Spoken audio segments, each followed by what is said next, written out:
வணக்கம் and welcome to financial freedom Tamil. Chapter 3 terminologies in equity and debt markets. Terminology அப்படிங்கிறது என்ன? ஒரு சொற்கள் இல்லை பதம் அப்படிங்கிறது. ஸோ இப்போ இந்த சொற்களுக்கான அர்த்தங்களை நம்ம புரிஞ்சுக்கிட்டோம் அப்படின்னா அது வெறுமனே சொற்கள் மட்டும் இல்லை, அது ஒரு கான்செப்ட். ஸோ இந்த கான்செப்டுகளை நீங்கள் புரிஞ்சுக்கிறது செக்யூரிட்டி மார்க்கெட், டெட் மார்க்கெட்டை ஆழமாக நீங்கள் புரிஞ்சுக்கிறதுக்கு இது பயன்படும். இந்த சாப்டர்லேருந்து மொத்தம் 4 கேள்விகள் வரும். ரொம்ப எளிமையான ஒரு சின்ன சாப்டர். இந்த முதல் செக்மெண்ட்டில் நம்ம டெர்மினாலஜிஸ் இன் எக்விட்டி மார்க்கெட்ஸை பார்த்துடலாம். வாங்க நோட்ஸ்குள்ளே போகலாம். Face value or bar value என்று சொல்லப்படக்கூடிய முகமதிப்பு. இது ஒரு லீகல் அண்ட் அக்கௌண்டிங் பர்பஸ்க்கு தேவைப்படக்கூடிய ஒரு குறியீடு, ஒரு சிம்பாலிக் இல்லை ஒரு நாமினல் வேல்யூன்னு சொல்லலாம். அதற்கு மேலே இதுக்கு பெருசாக அர்த்தம் இல்லை. இதுக்கு நம்ம இப்படி புரிஞ்சுக்கலாம். இப்போ ஒரு நிறுவனத்தை உருவாக்கும் போது 2 பங்குதாரர்கள் ஆளுக்கு 50,000 போட்டு அந்த நிறுவனத்தை தொடங்குறாங்கன்னு வச்சுப்போம். ஆளுக்கு 50,000 சேர்த்து 1 லட்சம் ரூபாங்கிற பெய்டின் கேபிட்டல் இவங்க 10,000 பங்குகளாக பிரிக்கிறாங்கன்னு வச்சுப்போம். 1 லட்சம் ரூபாயை 10,000 பங்குகளாக பிரிக்கிறாங்க அப்படின்னா 1 லட்சம் டிவைடட் பை 10,000. அப்போ ஒரு பங்கினுடைய முகமதிப்பு 10 ரூபாய். சரிங்களா? இப்போ அட் அ லேட்டர் டேட் இன்னொரு பங்குதாரர் இதுல வந்து சேர்றாரு. அவரும் ஒரு 50,000 ரூபாய் கொண்டு வர்றாருன்னு வச்சுப்போமே.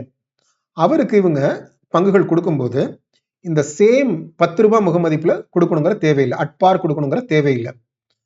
அவங்க ஒரு பிரீமியம் சேர்த்து 20 ரூபாய் ஒரு பங்கினுடைய விலை அப்படின்னு அவங்க கொடுக்கலாம். முகமதிப்பு 10 ரூபாய் தான், ஆனா பங்கினுடைய விலை அவங்க 20 ரூபான்னு வச்சு கொடுக்க முடியும். ஸோ அப்போ 50,000 கொண்டு வர பின்னால 50,000 கொண்டு வர இன்னொரு பங்குதாரர் இருக்காங்க. 5,000 பங்குகளுக்கு பதிலாக 2,500 பங்குகளை மட்டும் கொடுக்கலாம். அவர் 20 ரூபாய் விலை கொடுத்திருப்பாரு, ஆனா அவருடைய பங்கினுடைய முகமதிப்பும் 10 ரூபாய் தான். இதே தான் நீங்க ஐபிஓ சமயத்திலையும் பார்த்திருப்பீங்க. ஒரு நிறுவனம் புதுசா பங்குகளை வெளியிடுது, அதனுடைய முகமதிப்பு 10 ரூபாயா இருக்கலாம், ஆனா நீங்க வாங்கக்கூடிய விலை, அது சந்தையில விற்கக்கூடிய விலைங்கிறது 100 ரூபாயோ 600 ரூபாயோ எவ்வளவு வேணாலும் இருக்கலாம். இப்ப இது எந்த இடத்துல பயன்பட போகுது அப்படின்னு பாத்தீங்க அப்படின்னா 2 இடத்துல தான் பயன்பட போகுது. ஒண்ணு, அந்த நிறுவனம் டிவிடெண்டை அறிவிக்கும் போது. ஏன்னா இப்ப டிவிடெண்ட் அறிவிக்கிறது அப்படிங்கிறது முகமதிப்பினுடைய ஒரு பெர்சன்டேஜா தான் சொல்லணும் அப்படிங்கிறது செபியினுடைய ஒரு வரையறை. இப்போ ஒரு 20% டிவிடெண்ட் டிக்ளேர் பண்றோம் அப்படின்னு ஒரு நிறுவனம் சொல்லுது அப்படின்னா அதனுடைய பங்கினுடைய முகமதிப்பு 10 ரூபாய் அப்படின்னா 10 ரூபாயில 20%, 2 ரூபாய் அவங்க டிவிடெண்ட் கொடுக்க போறாங்க அப்படின்னு நம்ம அதை புரிஞ்சுக்கலாம். சரி, இதே போல வேறொரு சூழ்நிலையில எப்போ இதுக்கு ஃபேஸ் வேல்யூக்கு தேவை வரும் அப்படின்னா ஷேர் ஸ்பிளிட் நடக்கும்போது. ஷேர் ஸ்பிளிட் அப்படின்னா என்ன? 10 ரூபாய் முகமதிப்புள்ள ஒரு பங்கை 2 பங்கா பிரிக்கிறாங்க அப்படின்னா அப்ப என்னவாகும்? ஒவ்வொரு பங்கினுடைய முகமதிப்பு 5 ரூபாய் ஆயிடும். சரிங்களா? ஒரு பங்கு 2 பங்கா ஆகும்போது அதனுடைய முகமதிப்பு பாதி ஆயிடும். சரிங்களா? இப்ப இதோட ரிவர்ஸும் பாசிபிள். அதுதான் ஷேர் கன்சாலிடேஷன் சொல்லுவாங்க. இந்த மாதிரியான சமயங்கள்ல மட்டும்தான் ஃபேஸ் வேல்யூக்கு நமக்கு பயன்பாடே வரப்போகுது. அப்பதான் நம்ம இதை பார்க்கவே போறோம். அடுத்து நம்ம பார்க்க போடுறது புக் வேல்யூ. புக் வேல்யூ அப்படிங்கிறது என்ன அப்படின்னா, புக் வேல்யூ வந்து ஒரு அக்கௌண்டிங் வேல்யூ அப்படின்னு நம்ம சொல்லலாம். கணக்கு புத்தகத்தில் எழுதி வச்சிருக்கிறதன்படி அந்த நிறுவனத்தினுடைய மதிப்பு என்ன அப்படிங்கிறது. இன் அதர் வேர்ட்ஸ், இந்த நிறுவனத்தினுடைய நெட்வொர்த் தான் புக் வேல்யூ அப்படின்னு சொல்லலாம். நெட்வொர்த் அப்படிங்கிறது என்ன அப்படின்னா ஃபார்முலா படி பார்த்தீங்கன்னா equity plus reserves. Equity plus reserves. இப்போ நம்ம ஒரு கம்பெனியோட பேலன்ஸ் ஷீட் எடுத்து பார்க்குறோம் அப்படின்னா அதுல ஒரு பக்கம் அசெட்ஸ் இருக்கும், இன்னொரு பக்கத்துல எக்விட்டியும் லயபிலிட்டிஸும் இருக்கும். இப்போ நம்ம இந்த கம்பெனியை வைண்ட் அப் பண்றோம், இந்த கம்பெனியை லிக்விடேட் பண்றோம் அப்படின்னு ஒரு ஒன்றை இமேஜின் பண்ணி பாருங்க. அப்ப என்ன பண்ணும்?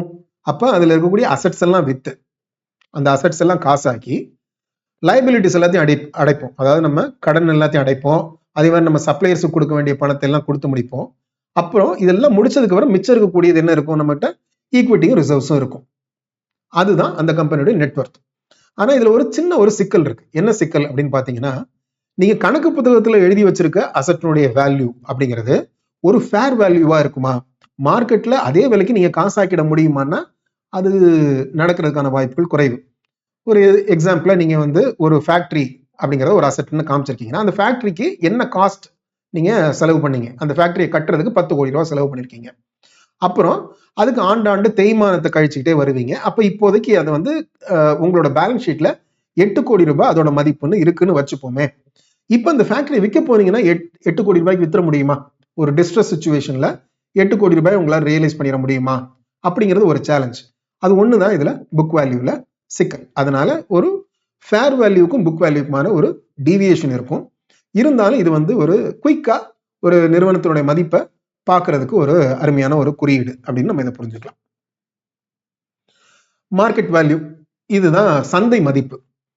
அந்த நிறுவனத்தினுடைய ஒரு பங்குக்கு சந்தையில் என்ன விலை, அதாவது கரண்ட் மார்க்கெட் பிரைஸ், அதுதான் உண்மையான நிதர்சனம் இல்லைங்களா? இன்னைக்கு அந்த சந்தை என்ன விலை கொடுக்குது. அப்போ அந்த கரண்ட் மார்க்கெட் பிரைஸை அந்த நிறுவனத்தினுடைய மொத்த பங்குகளுடைய எண்ணிக்கையினால பெருக்கணும்னா கிடைக்கக்கூடியதான் அந்த நிறுவனத்தினுடைய சந்தை மதிப்பு, மார்க்கெட் வேல்யூ அப்படின்னு சொல்லலாம். இதுக்கு இன்னொரு பேர் மார்க்கெட் கேபிட்டலைசேஷன். சரிங்களா? ரைட். அடுத்தது நம்ம பார்க்கக்கூடிய ஒரு value replacement value. Replacement value அப்படின்னா ஒரு நிறுவனத்தை இன்றைக்கு உருவாக்கணும்னா எவ்வளவு செலவு செய்யணும் நீங்க. இப்போ இது குறிப்பா நம்ம வந்து ஒரு பிளான்ட் அண்ட் மிஷினரிஸ் நிறைய இருக்கக்கூடிய ஒரு மேனுஃபேக்சரிங் இண்டஸ்ட்ரியை எடுத்துப்போம். இன்னைக்கு இன்னொருத்தர் அதே தொழில வரணும்னு நினைக்கிறாரு. அந்த தொழில அதே மாதிரியான ஒரு நிறுவனத்தை நான் இன்னைக்கு அதே அளவுக்கான ப்ரொடக்ஷன் கெப்பாசிட்டியை நான் இன்னைக்கு உருவாக்கணும் அப்படின்னா நான் எவ்வளவு பணம் எடுத்து வைக்கணும், எவ்வளவு பணம் முதலீடு செய்யணும் அப்படிங்கிறது தான் ரீப்ளேஸ்மெண்ட் வேல்யூ. ஸோ அப்போ இந்த ரீப்ளேஸ்மெண்ட் வேல்யூவோட ஒரு நிறுவனத்தோட மார்க்கெட் வேல்யூ குறைவா இருக்கு அப்படின்னா அது ஒரு அட்ராக்டிவான ஒரு அண்டர் வேல்யூவேஷன் அப்படின்னு நம்ம பார்க்கலாம். அடுத்து வரக்கூடிய ஒரு இது வந்து வேல்யூ இன்வெஸ்டர்ஸ்க்கு முக்கியமான ஒரு அளவீடு இன்ட்ரின்சிக் வேல்யூ. தமிழ்ல நம்ம வந்து உள்ளார்ந்த மதிப்பு அப்படின்னு நம்ம சொல்லலாம். இந்த உள்ளார்ந்த மதிப்பு அப்படிங்கிறது என்ன அப்படிங்கிறத முதல்ல புரிஞ்சுப்போம். எந்த ஒரு சொத்தினுடைய மதிப்பும் எங்கிருந்து உருவாகுது அப்படிங்கிறத நம்ம முதல்ல புரிஞ்சுக்கணும். அது எங்கிருந்து உருவாகுது அப்படின்னா அந்த சொத்து எதிர்காலத்துல இறுதி வரைக்கும் ஆண்டுக்கு எவ்வளவு வருமானத்தை தரும், the future cash flow till the end, அது எல்லாத்தினுடைய present value, அதாவது டைம் வேல்யூ ஆஃப் மணிங்கிற கான்செப்டை பயன்படுத்தி ஃபியூச்சர் வேல்யூவை present வேல்யூ ஆக்குறோம்.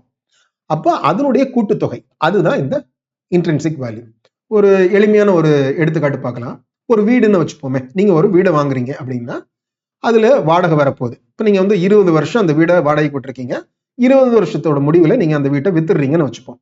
அப்ப ஒவ்வொரு ஆண்டுக்கும் வரக்கூடிய வாடகை வருமானம் அது ஆண்டுக்கு ஆண்டு உங்களுக்கு கூட்டிகிட்டே போக போகுது. சரிங்களா? விலைவாசி ஏற வாடகையை நீங்க கூட்டவே போறீங்க. அப்போ 20 ஆண்டு முடிவுல நீங்க அதை வித்துடுறீங்க. அது டெர்மினல் வேல்யூ. இப்போ இந்த ஒவ்வொரு வருஷத்துக்குமான வாடகை பிளஸ் இந்த வீட்டை வித்த டெர்மினல் வேல்யூ, இதை எல்லாத்தையும் நம்ம வந்து பிரசன்ட் வேல்யூ கொண்டு வந்து கூட்டணும் அப்படின்னா அதுதான் அந்த வீட்டினுடைய இன்ட்ரின்சிக் வேல்யூ.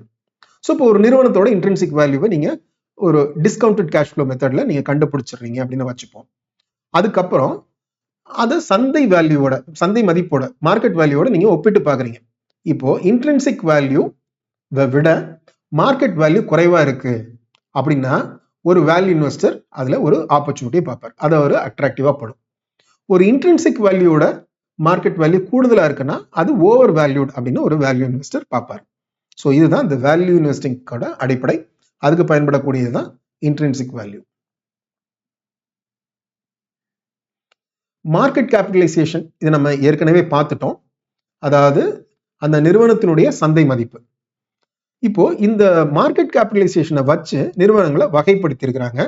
இப்போ நம்ம மார்க்கெட் கேபிட்டலைசேஷன் அதன்படி நம்ம ஒரு எல்லா பங்கு சந்தையில் இருக்கக்கூடிய எல்லா நிறுவனங்களையும் இறங்கு வரிசையில் எழுதிடுறோம்னு வச்சுப்போமே. இந்த descending order with high market capitalisation இந்த டாப் அப்படி நம்ம எழுதிடுறோம் அப்படின்னா முதல்ல வரக்கூடிய 100 நிறுவனங்கள், அதாவது சந்தை மதிப்பு அதிகமா இருக்கக்கூடிய முதல் 100 நிறுவனங்கள் அது லார்ஜ் கேப். 101 இருந்து 250 வரைக்கும் இருக்கக்கூடியது மிட் கேப். 250க்கு மேல இருக்கக்கூடியதெல்லாம் ஸ்மால் கேப். இதுதான் செபியினுடைய வரையறை.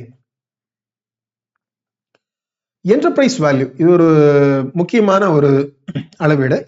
எந்த மாதிரியான சமயங்கள் இது ரொம்ப முக்கியத்துவம் பெறும் அப்படின்னா ஒரு நிறுவனத்தை நீங்க மொத்தமா வாங்க போறீங்க. ஒரு மெர்ஜர் ஆர் அக்யூசிஷன், ஒரு பெரிய நிறுவனம் இன்னொரு சிறு நிறுவனத்தை மொத்தமா வாங்க போகுது அப்படிங்கிற இடத்துல இதுக்கு ரொம்ப முக்கியத்துவம் வரும்.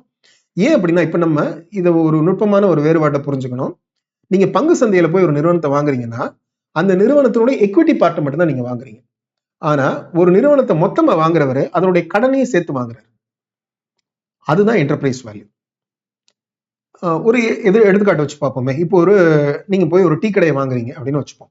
அந்த டீ கடை ஒரு 3 வருஷத்துக்கு முன்னாடி அந்த ஒருத்தர் தொடங்கியிருக்கிறாரு. 1 லட்சம் ரூபாய் முதல் போட்டு தொடங்கியிருக்கிறாரு. அந்த டீ கடையை நல்லா வளர்த்துருக்கிறாருன்னு வச்சுப்போம். அப்போ 1 லட்சம் ரூபாய் அவர் போட்ட எக்விட்டி, அவருடைய பங்கு அப்படிங்கிறது இன்றைக்கு அதனுடைய மார்க்கெட் வேல்யூ அவர் 2 லட்சம் கிளைம் பண்றாருன்னு வச்சுப்போம். அவர் போட்ட 1 லட்சம் ரூபாய் 2 லட்சமா வளர்ந்துருக்கு. ஏன்னா டீ கடையும் வளர்ந்துருக்கு. சரி, இது போக அவர் ஒரு 1 லட்சம் ரூபாய் கடன் வச்சிருக்கிறாருன்னு வச்சுப்போம். இப்ப நம்ம அந்த டீ கடையை போய் வாங்க போறோம் அப்படின்னா நம்ம அவருக்கு 2 லட்சம் ரூபாய் கொடுக்கணும், அந்த கடன்காரருக்கும் 1 லட்சம் ரூபாய் கொடுக்கணும். அதுவும் நம்மளுடைய பொறுப்பு. அதையும் சேர்த்து தான் நம்ம வாங்குறோம். அந்த டீ கடைங்கிறது இந்த எக்விட்டியும் டெட் ரெண்டு சேர்ந்ததுதான் அந்த டீ கடை. ரைட். இப்போ நம்ம கல்லாப்பட்டியில ஒரு 10,000 ரூபாய் பணம் இருக்கிறதா வச்சுப்போம். அப்போ அந்த பணத்தை கழிச்சிடலாம் இல்லையா? ஏன்னா நான் கடனை அடைக்கிறதுக்கு அந்த கல்லாப்பட்டியில இருக்கக்கூடிய காசு எடுத்து கொடுத்துருவேன். அப்போ எனக்கு இப்ப நிறுவனத்தோட வாங்குறதுக்கு நான் செலவு பண்ண வேண்டிய தொகை என்ன? 2,50,000 ரூபாய் பிளஸ் 1 லட்சம் ரூபாய் கடன் மைனஸ் கல்லாப்பட்டியில இருக்கக்கூடிய 10,000 ரூபாய். ஏன்னா அந்த 10,000 எடுத்து நான் அந்த கடன்காரருக்கு கொடுத்துட்டா மிச்சம் 90,000 என் கையில இருந்து கொடுத்தா போதும். ஸோ இதுதான் என்டர்பிரைஸ் வேல்யூ. இப்போ இதுல ஒரு பெரிய நிறுவனத்தை பார்த்தோம் அப்படின்னா இதுல வரக்கூடிய ஃபார்முலாவை பார்ப்போம். இப்போ நீங்க அடிப்படையை புரிஞ்சுக்கிட்டீங்க. இப்போ ஒரு பெரிய நிறுவனத்துக்கு இது என்னவாகும் அப்படிங்கிறத பார்ப்போம். Value of common equity. Value of common எக்விட்டினா பங்கு சந்தையில பட்டியலில் இருக்கக்கூடிய சாதாரண பங்குகள், அதனுடைய மொத்த வேல்யூ. இப்போ இதுல நம்ம என்ன பண்ணலாம்? இது நம்ம மார்க்கெட் கேபிடலைசேஷனை எடுத்துக்கலாம். ஏன்னா இது நம்ம புக்ல இருக்கக்கூடியது சரியான மதிப்பீடா இருக்காது. அதனால நம்ம சந்தை மதிப்பை எடுத்துக்கலாம். மார்க்கெட் கேபிடலைசேஷன் இதுக்கு சமமா இருக்கும். அது போக வேல்யூ ஆஃப் நான் கண்ட்ரோலிங் இன்ட்ரெஸ்ட். வேல்யூ ஆஃப் நான் கண்ட்ரோலிங் இன்ட்ரெஸ்ட்னா என்ன? இப்ப நம்ம வாங்க நினைக்கிற நிறுவனம் இன்னொரு துணை நிறுவனம் வச்சிருக்குன்னு வச்சுப்போம். அந்த துணை நிறுவனத்துல 50%க்கு கம்மியான ஒரு ஹோல்டிங் வச்சிருக்குது. அதாவது நான் கண்ட்ரோலிங் இன்ட்ரெஸ்ட் அதுல வச்சிருக்கு அப்படின்னா அதனுடைய மதிப்பும் சேர்த்து தான் நம்ம வாங்குறோம். அதுக்கோட மதிப்பையும் நம்ம இதுல சேர்த்துக்கணும். அப்புறம் வேல்யூ ஆஃப் ப்ரிஃபர்ட் கேபிட்டல். இப்ப நம்ம ஏற்கனவே படிச்சிருக்கோம் ப்ரிஃபரன்ஸ் ஷேர் அப்படின்னா என்ன அப்படிங்கிறது. ப்ரிஃபரன்ஸ் ஷேர்னா அதுக்குன்னு சில ஸ்பெஷல் ரைட்ஸ் இருக்கக்கூடிய பங்குகள். அந்த பங்குகள் காமன் ஷேர் மாதிரி மார்க்கெட்ல வர்த்தகமாகாது, சந்தையில வர்த்தகமாகாது. அதனால மார்க்கெட் கேபிடலைசேஷனுக்குள்ள அது வராது. அதனுடைய மதிப்பை நம்ம தனியா கணிக்கணும். ஸோ அது value of preferred capital. Plus debt. நம்ம ஏற்கனவே டீ கடை உதாரணத்துல பார்த்த மாதிரி கடனை சேர்த்துக்கிறோம். அப்புறம் கேஷ் அண்ட் கேஷ் ஈக்குவலண்ட்டை கழிச்சிடும். அதாவது கல்லாப்பட்டியில் இருக்கக்கூடிய காசுன்னு வச்சுப்போமே, அதை கழிச்சிடுறோம். இதுதான் என்டர்பிரைஸ் வேல்யூக்கான ஃபார்முலா. இது நிறைய கேள்விகள் இதுல வரும். கண்டிப்பா இதுல இருந்து ஒரு கேள்வியாவது வரும். இந்த கணக்கு இப்ப இந்த ஃபார்முலாவை ஞாபகம் வச்சுக்கோங்க. இவங்க இங்க கொடுத்துருக்க எடுத்துக்காட்டு கணக்கையும் பார்த்துக்கோங்க. ஸோ இந்த கான்செப்டை புரிஞ்சுக்கிட்டீங்க அப்படின்னாலே இந்த கணக்குகளை நீங்க பண்ணிட முடியும். இது பிராக்டிக்கலா எங்க நமக்கு பயன்படும் அப்படிங்கிறத நான் சொல்றேங்க. ஒரு கேபிட்டல் இன்டென்சிவ் கம்பெனின்னு வச்சுப்போமே, ஒரு ஹெவி இண்டஸ்ட்ரி, அந்த மாதிரியான நிறுவனங்கள் கெப்பாசிட்டி எக்ஸ்பான்ஷனுக்காக நிறைய கடன் வாங்கும். ஸோ அப்போ அந்த கடன் வாங்கி இருக்கக்கூடிய சமயத்துல அந்த கெப்பாசிட்டி அவங்க பில்ட் பண்ணிட்டு இருக்கக்கூடிய சமயத்துல பெரிய லாபமும் அந்த நிறுவனங்கள் பண்ணிட்டு இருக்காது. ஏன்னா அந்த கெப்பாசிட்டி எக்ஸ்பான்ஷன் முடிஞ்ச பிறகுதான் அவங்களுக்கு நிறைய லாபம் வரும். அந்த கெப்பாசிட்டி எக்ஸ்பான்ஷன் நடந்துட்டு இருக்க சமயத்துல பெரிய கடன்ல வேற இருப்பாங்க. ஸோ இப்போ பார்க்கும்போது நீங்க வேற எந்த அளவீடுகளையும் வச்சு பார்க்கும்போது இந்த நிறுவனங்கள் அதோட வேல்யூ டிஸ்டார்டடா இருக்கும், ரொம்ப தப்பா தெரியும். அப்பதான் நீங்க இந்த என்டர்பிரைஸ் வேல்யூவை பார்க்கணும். ஏன்னா இதுல கடனையும் கணக்குல எடுத்துக்கிறோம். அந்த கேபிட்டல் ஸ்ட்ரக்சரோட இம்பேலன்ஸையும் நம்ம கணக்குல எடுத்துக்கிறோம். ஈக்விட்டியோட டெட் அதிகமா இருந்தாலும் அதை நம்ம கணக்குல எடுத்துக்கிறோம். ஸோ அதுபடி நீங்க பார்க்கும்போது இது ஒரு சரியான ஒரு மதிப்பீடை நீங்க அளக்க முடியும். அதுக்கு இது பயனுள்ளதா இருக்கும். சரி, அடுத்து நம்ம ஏர்னிங்ஸ் அப்படிங்கிறது. ஏர்னிங்ஸ் அப்படின்னா என்ன? லாபம்னு சொல்லலாம். அதாவது ரெவென்யூ ஏர்னிங்ஸ். ரெவென்யூங்கிறது விற்பனை வருவாய், சேல்ஸ் அப்படின்னு எடுத்துக்கிட்டோம்னா ஏர்னிங்கிறது லாபம். ஸோ இப்போ இந்த ஏர்னிங்ஸ் எப்படி வரப்போகுது? முதல்ல நம்ம விற்று வரக்கூடிய பணம், சேல்ஸ்னுடைய வேல்யூ, அதுல நம்ம காஸ்ட்டை கழிச்சிடும். சேல்ஸ் மைனஸ் காஸ்ட் தானே நமக்கு ப்ராஃபிட். அப்போ அதுல டாப்பா வரக்கூடிய அந்த கணக்கீடுல முதல்ல மேல வரக்கூடியது எபிட்டா அப்படின்னு சொல்லலாம். Earnings before interest, tax, depreciation and amortisation. அதாவது உங்களுக்கு லாபம், அந்த லாபத்தில் நீங்க இன்னும் என்ன பண்ணல அப்படின்னா, இன்னும் நீங்க கடன் வாங்கின கடனுக்கு வட்டி கொடுக்கல, வரி கட்டல, அது போக டிப்ரிசியேஷன் அண்ட் அமார்டைசேஷனையும் கழிக்கல. டிப்ரிசியேஷன்ங்கிறது தேய்மானம். ஸோ டேஞ்சிபிள் அசெட்ஸோட தேய்மானத்தை டிப்ரிசியேஷன் சொல்லலாம், இன்டேஞ்சிபிள் அசெட்ஸோட தேய்மானத்தை அமார்டைசேஷன் சொல்லலாம். இது எதுவுமே கழிக்கிறதுக்கு முன்னாடி இருக்கக்கூடியதான் எபிட்டா. சரி, இப்போ இதுல டெப்ரிசியேஷன், அமார்டைசேஷன் ரெண்டையும் கழிச்சிட்டோம்னா நமக்கு கிடைக்கக்கூடியது EBIT, earnings before interest and tax. சரிங்களா? இப்போ இதுல ரெண்டு பேருக்குமே பங்கு இருக்கு. ரெண்டு பேர்னா யாரு அப்படின்னா, பங்குதாரருக்கும் உரிமை இருக்கு, கடன் கொடுத்தவருக்கும் உரிமை இருக்கு. சரிங்களா? சரி, இப்போ இந்த எபிட்டுக்கு அடுத்து வரக்கூடியது இன்ட்ரெஸ்ட், டாக்ஸ் ரெண்டையும் கட்டின பிறகு வரக்கூடிய பேட், ப்ராஃபிட் ஆஃப்டர் டாக்ஸ் அப்படின்னு சொல்லக்கூடிய நெட் ப்ராஃபிட். இது முழுக்க முழுக்க நிறுவனத்துடைய பங்குதாரர்களுடைய உரிமை. ஸோ இதை நம்ம டீட்டெயில்டாக பார்க்கணும் அப்படின்னா அந்த கம்பெனியோட P&L பார்க்கலாம். அதை நம்ம வேறொரு இடத்துல விரிவாகவும் பார்ப்போம். சரி, இப்போ நம்ம பார்த்த பேட் அப்படின்னா என்ன, நெட் ப்ராஃபிட்னா என்னங்கிறத பார்த்துட்டோம். இதை ஒரு பங்குக்கு என்ன அப்படின்னு கால்குலேட் பண்ணீங்கன்னா அதுதான் earning per share. Net profit divided by number of shares outstanding. அந்த நிறுவனத்தினுடைய மொத்த பங்குகளுடைய எண்ணிக்கையினால அந்த நிறுவனம் அந்த ஆண்டுல ஈட்டின நெட் ப்ராஃபிட்டை வகுத்துட்டோம் அப்படின்னா ஒரு பங்குக்கு அந்த நிறுவனம் எவ்வளவு நிகர லாபம் ஈட்டி இருக்குன்னு நமக்கு தெரியும். அதுதான் ஏர்னிங் பர் ஷேர். இது ரொம்ப முக்கியமான ஒரு அளவீடு. இது நமக்கு பல இடங்களில் பயன்பட போகுது. அடுத்தது டிவிடெண்ட் பெர் ஷேர். நம்ம ஏற்கனவே பார்த்துட்டோம். டிவிடெண்டை சொல்லும் போதே எப்படி சொல்ல போறாங்க அப்படின்னா ஃபேஸ் வேல்யூவோட பர்சன்டேஜை தான் சொல்ல போறாங்க. அப்போ ஒரு பங்குக்கு எவ்வளவு டிவிடெண்ட் கிடைக்குது அப்படிங்கிறது நமக்கு தெரிஞ்சிடும். சரி, இதுதான் ஒரு முக்கியமான ஒரு ரேஷியோ. ரொம்ப எளிமையா நம்ம ஒரு நிறுவனத்தினுடைய மதிப்பை ஒப்பிட்டு பார்க்கறதுக்கு, வேறு நிறுவனங்களோட ஒப்பிட்டு பார்க்கறதுக்கான ஒரு இம்பார்ட்டன்டான ஒரு ரேஷியோ PE ரேஷியோ. அதாவது market price of the share. சந்தையில அந்த ஒரு பங்குடைய விலை என்ன, ஒரு பங்கு ஈட்டி இருக்கக்கூடிய நிகர லாபம் எவ்வளவு, இதால வகுத்துட்டோம் அப்படின்னா நமக்கு கிடைக்கக்கூடிய ஒரு விகிதம் தான் PE ரேஷியோ. ஸோ இப்போ ஒரு பங்குனுடைய PE ரேஷியோ 12ன்னு வச்சுப்போமே. அதனுடைய பொருள் என்ன, அந்த நிறுவனத்தினுடைய ஒரு பங்கு சம்பாதிக்கிற பணத்தை மாதிரி 12 மடங்கு விலைய அந்த நிறுவனத்துக்கு, அந்த நிறுவனத்துடைய ஒரு பங்குக்கு சந்தை தர விரும்புது அப்படிங்கிறது தான். ஸோ இப்போ நம்ம ஒரே மாதிரி துறையில் இருக்கக்கூடிய ஒப்பிடத்தக்க 2 பங்குகளை எடுத்துட்டு பார்த்தோம் அப்படின்னா அப்போ ஒரு இதில் PE குறைவா இருக்கு, ஒரு இதில் PE அதிகமா இருக்கு. அப்படின்னா PE குறைவா இருக்கிறது அண்டர் வேல்யூனும், PE அதிகமா இருக்கிறது ஓவர் வேல்யூனும் ஒப்பீட்டு அளவில் புரிஞ்சுக்கலாம். இது ஒரு மிக அடிப்படையான ஒரு புரிதல். ஆனால் இதுல வேற சில விஷயங்களையும் நம்ம பார்க்கணும். ஒருவேளை ஒரு பங்கினுடைய PE ரொம்ப குறைவா இருக்கு அப்படின்னா அதுக்கு வேறு சில காரணங்களும் இருக்கலாம். ஒருவேளை அதுல ஏதாவது ஒரு நிர்வாக குளறுபடிகள் இருக்கலாம், இல்ல அந்த கம்பெனிக்கு எதிர்காலம் இல்லை அப்படின்னு சந்தை கணிக்கலாம். இந்த மாதிரியான சில சிக்கல்கள் இருக்கு. அதே மாதிரி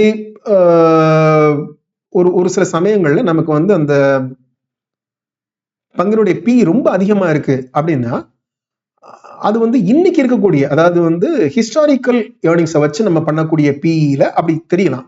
ஒருவேளை அந்த பங்குடைய ஃபார்வர்ட் ஏர்னிங்ஸ் ப்ரொஜெக்ஷன்ஸை நீங்க உங்களால் கணிக்க முடியும். இனிமே எதிர்காலத்துல அந்த பங்கு எவ்வளவு லாபம் ஈட்டும், ஒரு பங்குக்கு எவ்வளவு லாபம் ஈட்டும் அப்படின்னு உங்களால் கணிக்க முடிஞ்சதுன்னா அதை வச்சு நீங்க வந்து ஒரு PE கால்குலேட் பண்ணும்போது அது ரொம்ப சரியாகவும் வர வாய்ப்பு இருக்கு. ஸோ அதனால இதை வந்து ஒரு வேகமா புரிஞ்சுக்கிறதுக்கான, ஒரு விரைவா புரிஞ்சுக்கிறதுக்கான ஒரு குறியீடா பார்க்கலாம். பட் இதை மட்டுமே வச்சு நீங்க தீர்மானங்கள் எடுக்க முடியாது.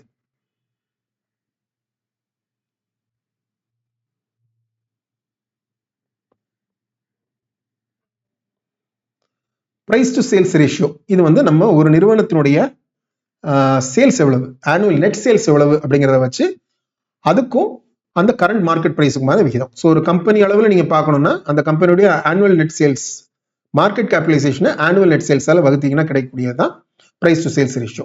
இல்ல ஒரு பங்கினுடைய அளவில் நீங்க பார்க்கணும் அப்படின்னா ஒரு பங்கினுடைய கரண்ட் மார்க்கெட் பிரைஸை ஒரு பங்கினுடைய ஆனுவல் நெட் சேல்ஸ்னால வகுத்தீங்கன்னா கிடைக்கக்கூடியதான் PS ரேஷியோ. இதுவும் வந்து 2 ஒரே துறையில இருக்கக்கூடிய ஒப்பிடத்தக்க 2 பங்குகளை நீங்க கம்பேர் பண்ணி பார்க்கறதுக்கு, ஒரு வேகமா பார்க்கறதுக்கு இது பயன்படக்கூடிய ஒரு ratio. Price to book value ratio. இது நம்ம ஏற்கனவே புக் வேல்யூ பார்த்தோம். புக் வேல்யூங்கிறது nothing but net worth of the company. இது ஒரு அக்கௌண்டிங் வேல்யூ. இதுக்கும் ஃபேர் வேல்யூக்கும் வித்தியாசங்கள் இருக்கும். இருந்தாலும் பிரைஸ் டு புக் வேல்யூங்கிறது ஒரு மிக விரைவா அந்த கம்பெனியுடைய வேல்யூவை நம்ம ஒப்பீட்டு அளவில் பார்க்கறதுக்கு ஒரு அருமையான ஒரு ரேஷியோ. இது எந்த இடங்கள்ல ரொம்ப நமக்கு பயனுள்ளதா இருக்கும் அப்படின்னா, ஒருவேளை அந்த நிறுவனம் வந்து சில தற்காலிக காரணங்கள்னால லாபத்துல இல்லை, நட்டத்துல இருக்குன்னு வச்சுக்கோமே.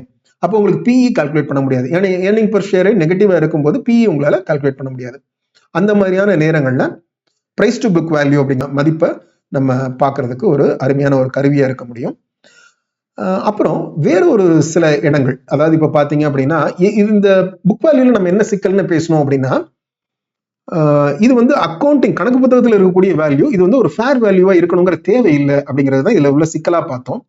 ஆனா நல்லா கவனிச்சு பாத்தீங்கன்னா இது வந்து ஒரு ஃபினான்ஷியல் இன்ஸ்டிடியூஷன்ஸ், பேங்க் அப்படின்னு வச்சுப்போமே.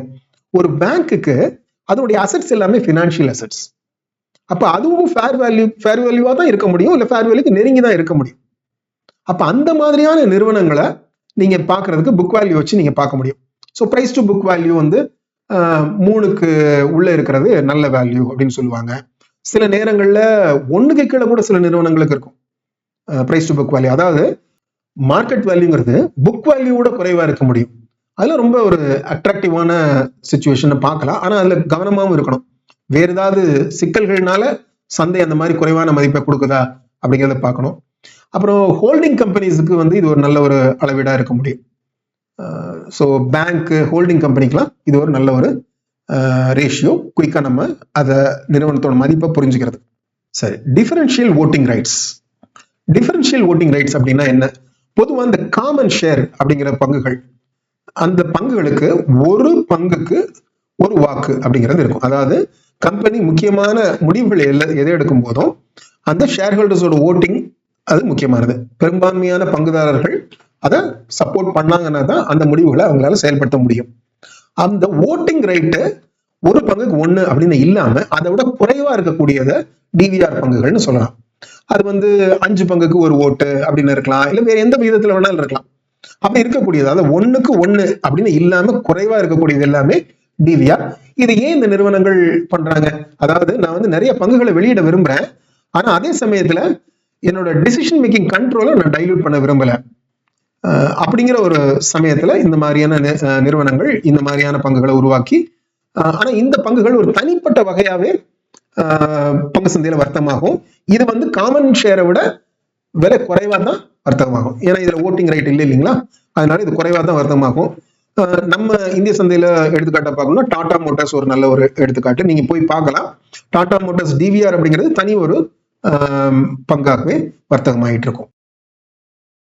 இந்த செக்மெண்ட்ல நம்ம டெட் மார்க்கெட்ஸ்ல நம்ம பயன்படுத்தக்கூடிய டெர்மினாலஜிஸ் என்ன, அதனுடைய விளக்கம் என்ன அப்படிங்கிறத பார்ப்போம். அது போக பாண்டுகளை பற்றி விரிவாக பார்ப்போம். அதில் என்னென்ன வகைகள் இருக்குது, வேரியஸ் டைப்ஸ் ஆஃப் பாண்ட்ஸ் என்ன, அதில் இருக்கக்கூடிய வெவ்வேறு விதமான ஃபீச்சர்ஸ் என்ன அப்படிங்கிறத நம்ம புரிஞ்சுக்க முயற்சி பண்ணலாம். வாங்க நோட்ஸ் பார்ப்போம். ஒரு டெட் இன்வெஸ்ட்மெண்ட் அப்படிங்கிறது வந்து ஒரு ஈக்விட்டி இன்வெஸ்ட்மெண்ட்டை விட பொதுவாக ஒப்பீட்டு அளவில் சேஃபான அஷ்யூர்டான ரிட்டர்ன் கொடுக்கக்கூடிய ஒரு முதலீடு.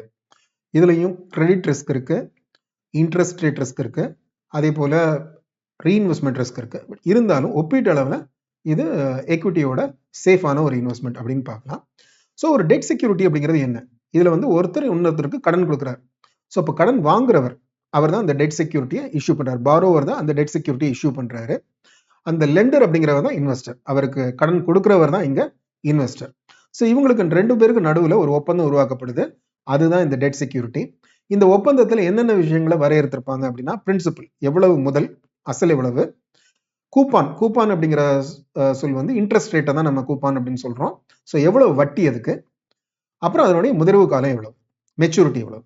ஸோ இந்த விஷயங்களை இந்த டெட் செக்யூரிட்டியில வரையறுத்திருப்பாங்க. அதுதான் அந்த contract between the lender and the borrower. இப்போ இதுல ஃபேஸ் வேல்யூ அப்படிங்கிறத என்னன்னு பார்த்துருவோம்.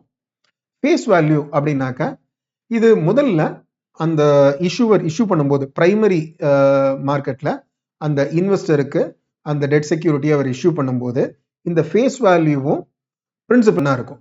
ஸோ அதாவது அந்த அசல் என்னவோ அதுதான் அந்த ஃபேஸ் வேல்யூவா இருக்கும் பெரும்பாலும். இது என்ன அப்படின்னா, இப்போ நீங்க முதிர்வு காலத்தப்போ அவரை திருப்பி தரக்கூடிய பணமும் அந்த ஃபேஸ் வேல்யூவா தான் இருக்கும். அதே போல இந்த இடைப்பட்ட காலத்துல கொடுக்கக்கூடிய கூப்பான் இன்ட்ரெஸ்ட் வந்து அதுக்கான வட்டி விகிதங்கிறது இந்த ஃபேஸ் வேல்யூ வச்சு தான் கணக்கிடப்படும். பிரைமரி மார்க்கெட்ல தான் இந்த ஃபேஸ் வேல்யூக்கு வாங்குவீங்களே ஒழிய செகண்டரி மார்க்கெட்ல இது வேற ஃபேஸ் வேல்யூ அல்லாத வேற ஒரு விலையில ட்ரேட் ஆகிட்டு இருக்கலாம். ஆனா நீங்க என்ன விலை கொடுத்து நீங்க செகண்டரி மார்க்கெட்ல வாங்கினாலும், அதாவது முதிர்வு கால கழிச்சு உங்களுக்கு கிடைக்கக்கூடிய பணம் ஃபேஸ் வேல்யூவா தான் இருக்கும்.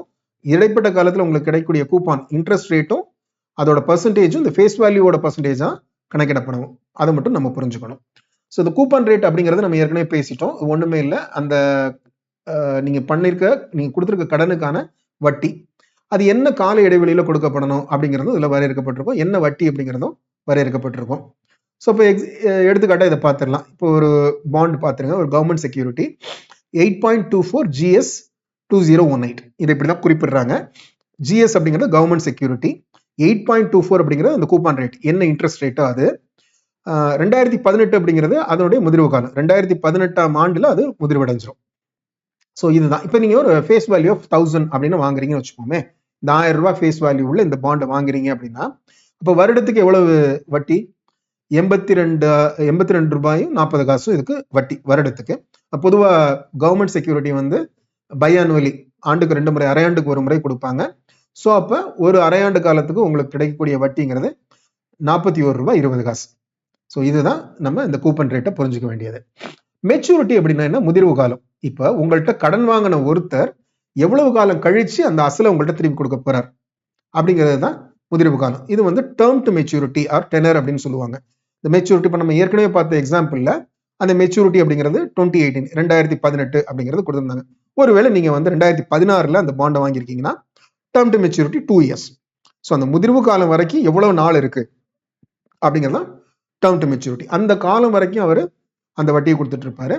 அந்த மெச்சூரிட்டி நாள் அன்னைக்கு அந்த கடைசி காலகட்டத்துக்கான வட்டியையும் அதுக்கான கூப்பானையும் ஃபேஸ் வேல்யூவும் சேர்த்து, ஃபேஸ் வேல்யூன்னா பிரின்சிபல், அதையும் சேர்த்து உங்களுக்கு ரிட்டர்ன் பண்ணிடுவாரு. அதுதான் இந்த மெச்சூரிட்டியினோட இம்பார்ட்டன்ஸ். பிரின்சிபல் இது நம்ம ஏற்கனவே பார்த்தது தான். பிரின்சிபலும் ஃபேஸ் வேல்யூவும் எப்போ ஒன்றா இருக்கும் அப்படின்னா பிரைமரி மார்க்கெட்டில் நீங்கள் இஷ்யூ ஆகும்போது நீங்கள் வாங்குறப்போ பிரின்சிபலும் ஃபேஸ் வேல்யூவும் ஒன்றா இருக்கும். செகண்டரி மார்க்கெட்டில் அது ட்ரேட் ஆகும்போது பல்வேறு காரணங்கள்னால அது வந்து கூடவோ குறையவோ இருக்கலாம். ஆனாலும் உங்களுக்கு இறுதியா முதிர்வு காலத்தின் போது திருப்பி தரக்கூடிய பிரின்சிபல் அப்படிங்கிறது ஃபேஸ் வேல்யூவா தான் இருக்கும். சரி, redemption of a bond. Redemption of a bond அப்படின்னா நீங்க வந்து எப்போ நீங்க வந்து அசலை திருப்பி வாங்கிக்கிறீங்க, அது எப்போ வாங்க முடியும்? அந்த முதிர்வு காலம் முடியும் போது தான் வாங்க முடியும். ஸோ அந்த முதிர்வு காலம் முடியும் போது அந்த இன்வெஸ்டர் அந்த பாண்டை ரெடீம் பண்றாரு. இன் அதர் வேர்ட்ஸ் அந்த இஷ்யூவர் பிரின்சிபலை திருப்பி கொடுக்குறாரு. அதுதான் அந்த ரிடம்ஷன் ஆஃப் அ பாண்ட் அப்படிங்கிறது. இப்போ ஒரு பங்கு ஒரு பாண்ட் வாங்கியிருக்கோம் அப்படின்னா அதுல என்ன ரிட்டர்ன் கிடைக்குது அப்படின்னு நமக்கு தெரியணும் இல்லைங்களா? அதுதான் இந்த அதுக்கு ஒரு அளவிடுறதுக்கு பல முறைகள் இருக்கு. அதுல ஒண்ணு இந்த ஹோல்டிங் பீரியட் ரிட்டர்ன். நீங்க ஒரு பாண்டை வாங்கி எவ்வளவு காலம் உங்க கையில வச்சிருக்கீங்களோ, எவ்வளவு காலம் வச்சிருக்கிறீங்களோ அந்த காலகட்டத்துக்கு உங்களுக்கு எவ்வளவு ரிட்டர்ன் அதுல இருந்து கிடைக்குது. இப்போ நம்ம இதுல செகண்டரி மார்க்கெட்ல வாங்குறதா வச்சுப்போமே. இப்போ செகண்டரி மார்க்கெட்ல வாங்கும்போது நம்ம ஏற்கனவே பேசியிருக்கோம், அது ஃபேஸ் வேல்யூல இருக்கணுங்கிற கட்டாயம் இல்லை, கூடுதலாவோ குறையவோ இருக்கும். அது எதனால அந்த வித்தியாசம் வருதுங்கிறத லேட்டரா பார்ப்போம். ஸோ இப்போ விலை கூடலாம் குறையலாம், அதுலேயும் உங்களுக்கு ஒரு லாபமோ நட்டமோ கிடைக்கலாம். ஸோ அதெல்லாம் சேர்ந்து வரக்கூடியது. அப்போ இதில் 3 வகையில் உங்களுக்கு ரிட்டர்ன் கிடைக்கலாம். ஒன்று, நீங்க செகண்டரி மார்க்கெட்ல வாங்குற விலைக்கும் விற்கிற விலைக்குமான வித்தியாசம், அதுல ஒரு லாபமோ நட்டமோ கிடைக்கலாம். அப்புறம் உங்களுக்கு ஒரு கூப்பான் கிடைக்கும், அதுக்கு உறுதியா உங்களுக்கு கிடைக்கும். சரிங்களா? அந்த ஒரு பீரியாடிசிட்டியில உங்களுக்கு கூப்பான் கிடைக்கும். அப்புறம் அந்த கூப்பானை நீங்க மறுமுதலீடு செய்றீங்க. அன்னைக்கு என்ன வட்டி கிடைக்குதோ அந்த வட்டியில நீங்க மறுமுதலீடு செய்றீங்க, அதுக்கு ஒரு வட்டி கிடைக்கும். சரிங்களா? இது 3 சேர்ந்தது தான் உங்களோட ஹோல்டிங் பீரியட் ரிட்டர்ன். ஸோ இப்போ நம்ம ஒரு எக்ஸாம்பிள் பார்க்கலாமே. இப்போ நம்ம ஏற்கனவே பேசின பாண்டு, அந்த ஜிசெக் ஒரு பாண்ட் நம்ம வச்சுப்போம். அந்த பாண்ட் வந்து நீங்க 104 ரூபாய்க்கு செகண்டரி மார்க்கெட்ல வாங்குறீங்க. வாங்கி ஒரு வருஷம் வச்சிருக்கீங்க. நீங்க வாங்கின உடனே அதுல ஒரு 8 ரூபாய் கூப்பான் கிடைக்குது. அந்த 8 ரூபாய் கூப்பானை வந்து நீங்க 7% வட்டியில மறுபடியும் இன்னொரு ஒரு வருஷத்துக்கு முதலீடு பண்றீங்க. அப்போ 8 ரூபாய் 7%க்கு முதலீடு பண்ணா அதுல ஒரு 56 காசு உங்களுக்கு வட்டி கிடைக்குது. அப்புறம் இந்த ஒரு வருடத்தோட முடிவுல நீங்க வந்து அதை அப்ப வந்து செகண்டரி மார்க்கெட்ல அந்த பாண்டினுடைய விலை கூடிடுதுன்னு வச்சுக்கோமே. நீங்க 104 ரூபாய்க்கு வாங்குறது 110 ரூபாய்க்கு வித்துறீங்கன்னு வச்சுப்போம். அங்க ஒரு 6 ரூபாய் லாபம் கிடைக்குது. அப்ப மொத்தம் உங்களுக்கு கிடைக்கக்கூடிய லாபம் எவ்வளவு? 8 ரூபாய் கூப்பன்ல கூப்பனுக்கு கிடைக்கக்கூடிய வட்டி, அந்த 8 ரூபாய் மறுமுதலீடு பண்ணதுல கிடைக்கக்கூடிய வட்டி 56 காசு. அப்புறம் இந்த பாண்டை வித்தப்போ உங்களுக்கு கிடைக்கக்கூடிய ஒரு கேபிட்டல் கெயின் ஒரு 6 ரூபாய். மொத்தம் 8 6 14, 14 56, 14 ரூபாய் 56 காசு உங்களுக்கு லாபம் கிடைச்சிருக்கு. எவ்வளவு கிடைச்சிருக்கு? 104 ரூபாய் முதலீடு கிடைச்சிருக்கு. ஸோ அப்போ அந்த பர்சன்டேஜ் பார்த்தீங்கன்னா 14%. இதுதான் ஹோல்டிங் பீரியட் ரிட்டர்னை கால்குலேட் பண்ணக்கூடிய ஒரு முறை. சரி, கரண்ட் ஈல்டு அப்படிங்கிறது என்ன அப்படின்னா ஒரு குயிக்கா வந்து இன்னைக்கு இந்த பாண்ட்ல இன்னைக்கு மார்க்கெட் ரேட் என்ன? இப்போ நீங்க செகண்டரி மார்க்கெட்ல இந்த பாண்டை வாங்க போனா என்ன விலைக்கு நீங்க வாங்கணும்? கரண்ட் மார்க்கெட் பிரைஸ் என்ன? ரைட். அந்த கரண்ட் மார்க்கெட் பிரைஸுக்கு அதனுடைய இன்ட்ரெஸ்ட் ரேட், அதனுடைய கூப்பான் ரேட்டு என்ன ரிட்டர்ன் கொடுக்குது அப்படிங்கிறது நீங்க பார்க்கறது தான்.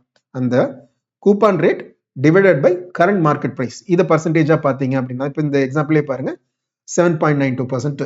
இதுதான் கரண்ட் ஈல்டு. ஸோ இதுல வந்து மற்ற ஃபேக்டர்ஸை நம்ம கணக்கில் எடுத்துக்கிறது இல்லை. நம்ம ஹோல்டிங் பீரியட் ரிட்டர்ன் மாதிரி மற்ற இதோட ரீஇன்வெஸ்ட்மெண்ட்டையோ இல்லை இந்த capital gain or capital loss, இந்த செகண்டரி மார்க்கெட்ல இருக்கக்கூடிய பிரைஸ், பாண்ட் பிரைஸோட ஃபிளக்சுவேஷன்ஸ்ல வரக்கூடியதோ கணக்கில் எடுத்துக்கல. பட் இது வந்து ஒரு குயிக்கா வந்து உங்களுக்கு அந்த ஒரு பாண்டோட ரிட்டர்னை அளக்கிறதுக்கு ஒரு வழியா இருக்க முடியும். இது ஒரு இன்ட்ரெஸ்டிங்கான ஒரு மெஷர். இதுதான் உண்மையில சொல்ல போனா சரியான மெஷர், yield to maturity அப்படிங்கிறது. ஏன் இது சரியான மெஷர் அப்படின்னு சொல்றோம் அப்படின்னா, இதுல வந்து இந்த டைம் வேல்யூ ஆஃப் மணி அப்படிங்கிறதையும் நம்ம கணக்குல எடுத்துக்கிறோம். சரி, இப்போ ஏன் இது முக்கியமாகுது அப்படின்னா, இன்னைக்கு நீங்க ஒரு பாண்ட் வாங்குறீங்க, ஒரு பணம் போட்டு ஒரு பாண்ட் வாங்குறீங்க, ஒரு விலையில வாங்குறீங்க.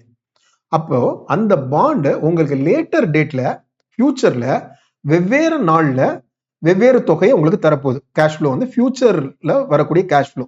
இது எல்லாத்தையும் பிரசன்ட் வேல்யூ கொண்டு வரீங்கன்னா என்ன பர்சன்டேஜ்ல டிஸ்கவுண்ட் பண்ணா பிரசன்ட் வேல்யூக்கு வரும்? இல்ல இன்னைக்கு நீங்க போட்ட பணம் வெவ்வேறு காலகட்டத்தில் ரிட்டர்னா வருது, அது என்ன பர்சன்டேஜ்ல ரிட்டர்ன் கொடுக்குது? ஸோ இன் அதர் வேர்ட்ஸ் இதை வந்து IRR, internal rate of return அப்படின்னு சொல்லலாம். இந்த இன்டர்னல் ரேட் ஆஃப் ரிட்டர்ன் நம்ம எப்படி கால்குலேட் பண்ணலாம் அப்படின்னா, ஒரு ட்ரையல் அண்ட் எரர் மெத்தட்ல தான் அதை கால்குலேட் பண்ணுவாங்க. ஆல் த ஃபியூச்சர் கேஷ் ஃப்ளோஸை ஒரு பர்டிகுலர் நம்பர், ஒரு இன்ட்ரெஸ்ட் ரேட்ல டிஸ்கவுண்ட் பண்ண எந்த இடத்துல இது வந்து சரியா நம்ம போட்ட இப்போ நம்ம வாங்கியிருக்கிற விலைக்கு மேட்ச் ஆகுது அப்படிங்கிறத பார்ப்பாங்க. பட் இது ஒரு ஈஸியான வழி என்னன்னா, எக்ஸல்ல போய் நீங்க எக்ஸ்ஐஆர்ஆர் ஃபார்முலால ஈஸியா போட்டுற முடியும். ஸோ இது பாருங்க, இந்த எக்ஸாம்பிள் பாருங்க. கேஷ் அவுட்ஃப்ளோ, நீங்க அந்த பாண்ட் வாங்குறதுக்கு எவ்வளவு பணம் கொடுத்தீங்களோ அந்த கேஷ் அவுட்ஃப்ளோவை நெகட்டிவா போட்டுறீங்க, மைனஸ்ல போட்டுறீங்க. நீங்க பாண்ட் வாங்கின தேதி இங்க போட்டுறீங்க. அப்புறம் ஃபியூச்சர் டேட், எந்தெந்த தேதியில எவ்வளவு பணம் உங்களுக்கு வரும் அதையும் டேட்டோட போட்டுறீங்க. ஸோ இப்படி நீங்க 2 காலம்ல இதை ரெக்கார்ட் பண்ணிட்டீங்கன்னா, இது ரெண்டையும் செலக்ட் பண்ணி எக்ஸ்ஐஆர்ஆர் ஃபார்முலால போட்டீங்க அப்படின்னா உங்களுக்கு வரக்கூடிய பர்சன்டேஜ் தான், அந்த எக்ஸ்ஐஆர்ஆர் பர்சன்டேஜ் தான் இந்த yield to maturity அப்படிங்கிறது. இதுதான் ரொம்ப சரியான ஒரு மெஷர். ஏன்னா இதுல வந்து டைம் வேல்யூ ஆஃப் மணியும் நம்ம கணக்கில் எடுத்திருக்கிறதுனால ரொம்ப சரியான ஒரு அளவீடு. இப்போ டியூரேஷன் அப்படிங்கிறது என்ன அப்படின்னு பாக்குறதுக்கு முன்னாடி இன்னொரு கான்செப்டை புரிஞ்சுக்குவோம். நம்ம ஏற்கனவே பார்த்துருக்கோம், இன்ட்ரெஸ்ட் ரேட் ரிஸ்க் அப்படின்னு சொல்லி பார்த்தோம் பாண்டுல.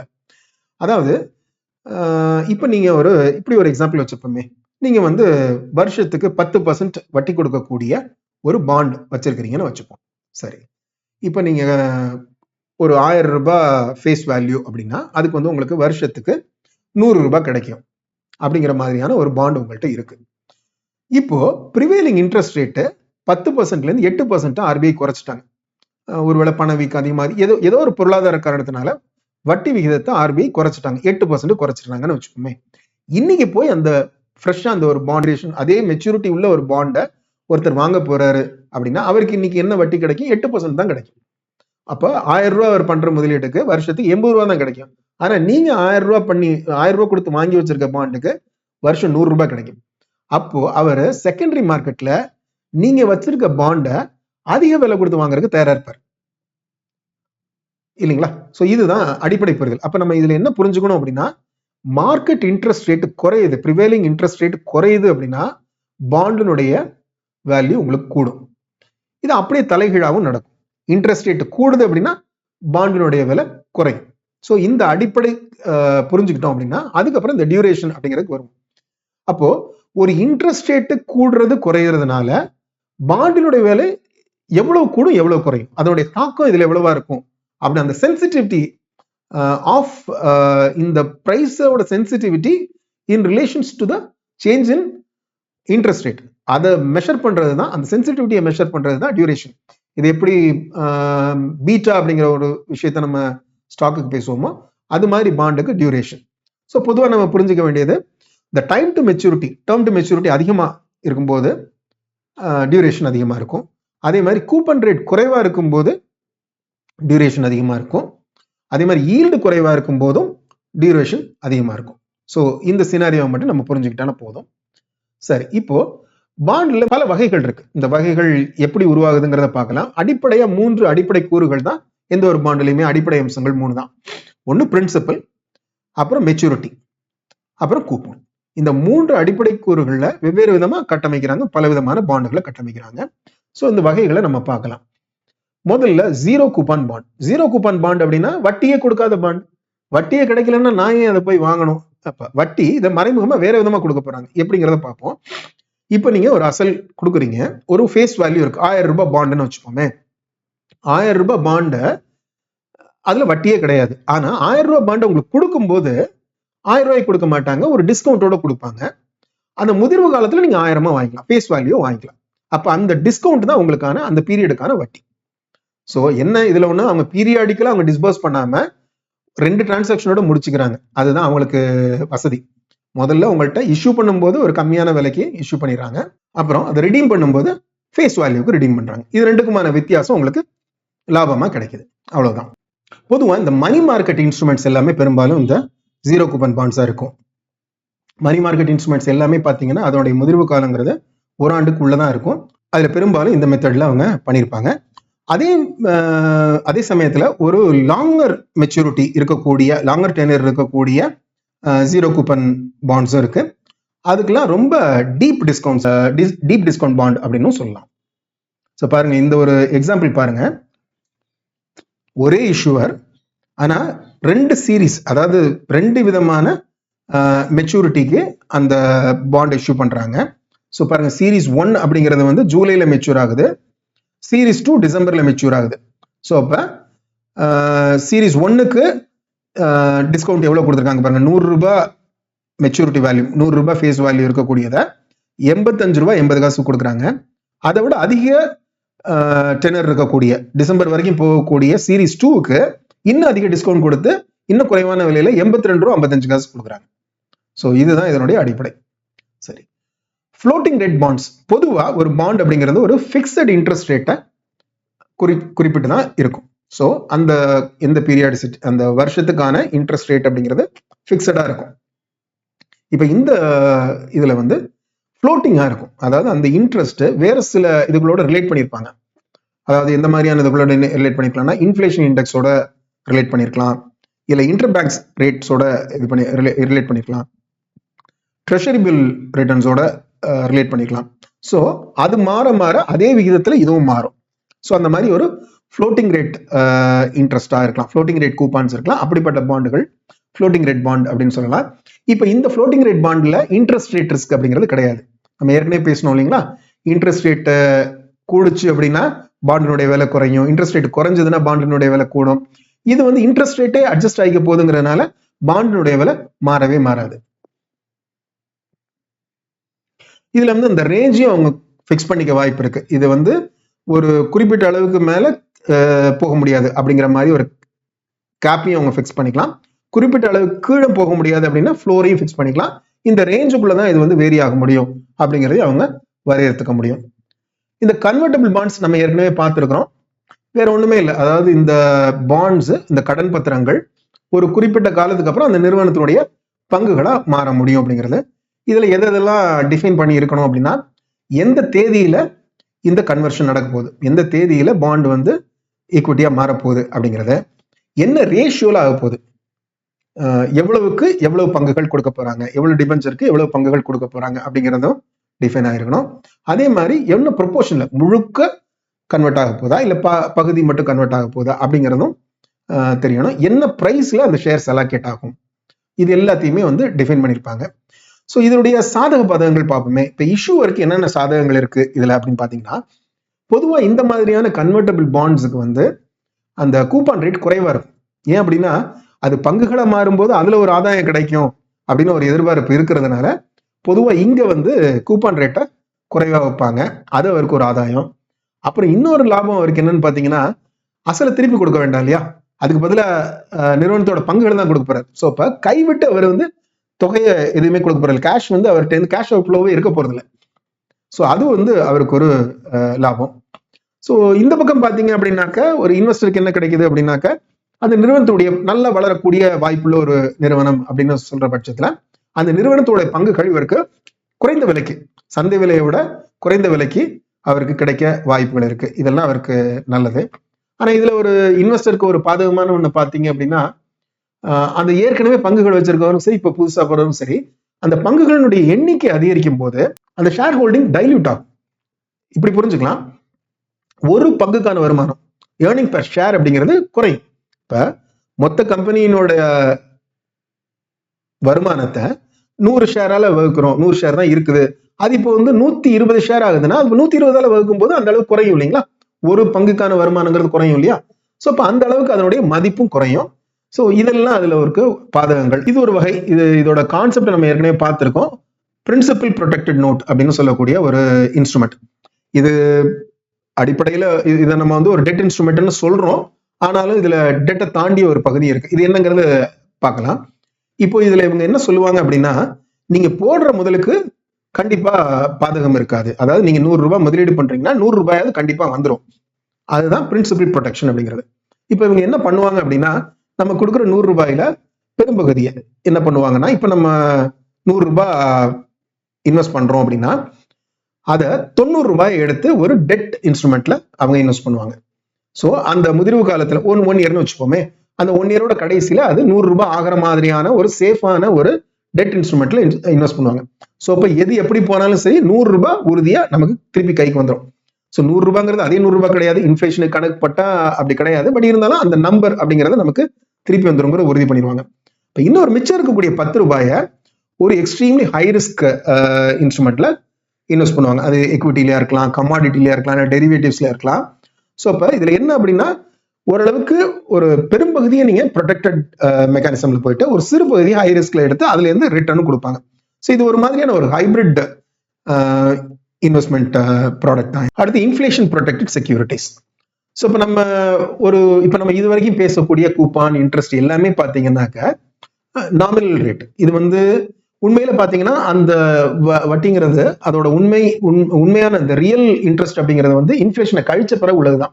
ஸோ 8% வட்டி கிடைக்குது அப்படின்னா இன்ஃபிளேஷன் 6%னா 8 - 6 2% தான் நமக்கு உண்மையான வட்டியே கிடைக்குது. ஏன்னா 6% அந்த மதிப்பு நமக்கு இன்ஃபிளேஷன்லேயே தேஞ்சு போயிடுது.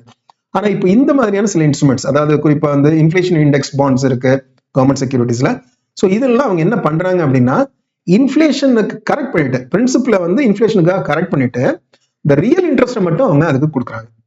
ஸோ இது எப்படி பண்றாங்க அப்படின்னாக்க, என்னைக்கு வட்டி கொடுக்குறாங்களோ அந்த நாளுடைய ரெஃபரன்ஸ் இண்டெக்ஸ், இன்ஃபிளேஷனுக்கான ரெஃபரன்ஸ் இண்டெக்ஸை என்ன பண்ணுவாங்கன்னா, என்னைக்கு நம்ம முதலீடு பண்ணோம், என்னைக்கு அந்த பாண்ட் இஷ்யூ பண்ணப்பட்டுச்சு, அந்த இஷ்யூ டேட்டினுடைய ரெஃபரன்ஸ் இண்டெக்ஸ்னால டிவைட் பண்ணிட்டாங்கன்னா அவங்களுக்கு ஒரு இண்டெக்ஸ் ரேஷியோ கிடைக்கும்.